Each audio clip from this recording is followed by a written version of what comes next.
All right, so here we go. Take number 3.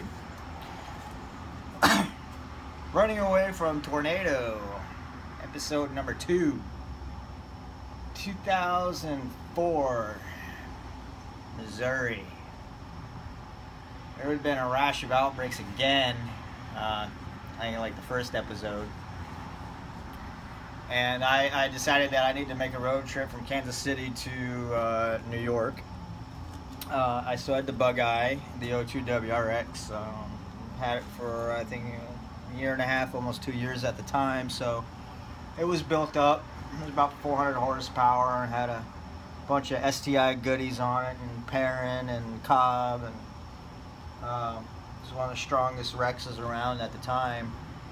And I knew, looking at, cause I always try to be prepared. I knew, looking at the weather going into that road trip, that it was going to be mostly storms. So I had Rain-X on the windshield, and rubber was good, and you know, she was as prepped as good as she was going to be. And so I started out, and man, I've never seen so many cars off the highway than rolling through Missouri in that rain and that storm. And there's cars off all over the place, and it was just rain, you know. So in and out of thunderstorms and rain the whole way, and I get to Indiana,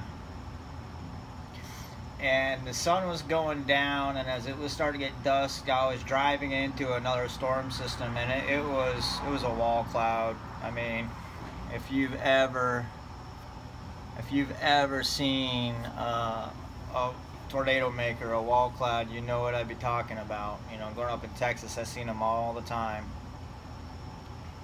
So I was a little concerned, and I was keeping my eye on it and the weather, and then we got funneled on the highway. We got funneled into a construction zone, and it was one lane, a slow lane, and we had concrete C barriers to the left and to the right. So once you were in it, there was no way out, and it was miles long. And now it's getting to be pitch black, and then the rain hit, and the wind, and some hailing on and off. It was just getting worse and worse by the minute. And we were 35 miles an hour, bumper to bumper, in that construction zone. Visibility was horrible. If anybody makes a mistake, it's everybody behind them is fucked. So I turn on local radio stations, and knowing that if there is a tornado or anything close by, that's probably going to be my number one source of warning. So I'm flipping through stations, and I find a good, clear, solid local FM station. And it was about 5 minutes into listening to that station, and the tone went off, beep, beep, beep, you know, and followed by, warning, there has been a tornado touchdown in this county, blah, blah, blah, blah, blah, blah, blah, blah, blah.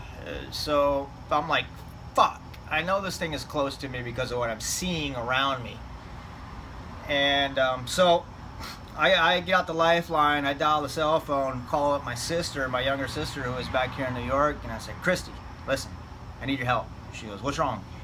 I said, there's a tornado close to me, and you could hear the gasp in her breath, and her voice went up a couple octaves. And I was like, listen, I need you to stay calm, pull up the Weather Channel, get on your computer, find the heart of this cell, find out where this tornado is. I just passed mile marker such and such on this highway.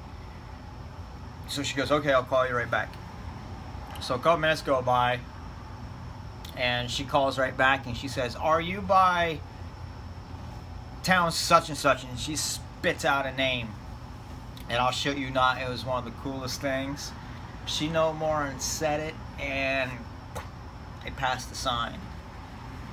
And I got all excited. Christy, you know exactly where I am. I just passed that sign as you said it. And she got quiet for a moment. And I said, Christy, where is it? And she said, can you go faster? And that's all she needed to tell me to let me know that danger was close.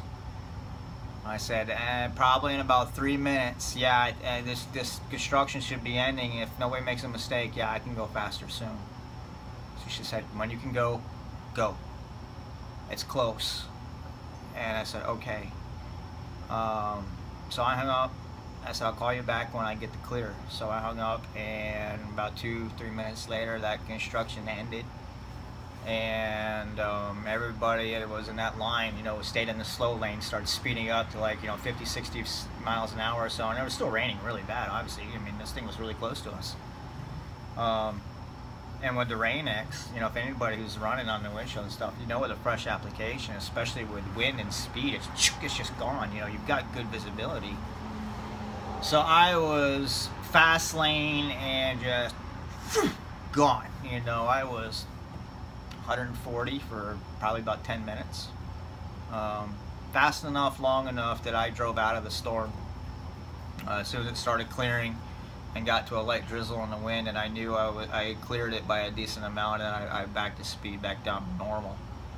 And I called her up. I called Christy up here, and I said, I'm in the clear. And she said, where are you? And I said, I'm at my unmarked and such and such. And she started laughing. She said, Jesus, how fast were you going? And I was like, yeah, that's not important, but I am clear. I said, so what happened? And she said, well, she said, the whole time you were back there in construction, the tornado was basically running parallel to you guys. It was running right next to the highway. And you apparently got out of that construction zone and got up to speed and got clear of that thing. And what happened was it was running parallel to the highway. And right around the time I got to that construction zone and was able to really get away from the system, it a mile later had turned and crossed over across the highway. So very fortunate that night. Was glad to be in a Subaru at the time, that WRX. You know, I don't know if I would have trusted many other cars to be going that fast in that bad of weather. You know, it was set up for it, but I had confidence, pure confidence. You know, and that's why I'll be a, if possible, Subaru driver for life. So, man, I think I can count on both hands tornado run-ins from the time of being a little kid growing up in Texas to living in and out of the Midwest, and I'm still standing here, and hopefully I never have to encounter one again. Some scary shit. But anyways, thanks for listening. Thanks for giving me your time. Hit like, subscribe. You know, maybe some stories from Iraq coming up soon. Maybe some more vlogs, some car tours. We'll see. Stay tuned for some more racing to come too. We're on a down week for the Cup points, so that's good because I'm waiting on a part to come in. So anyways, I'll catch you guys next time.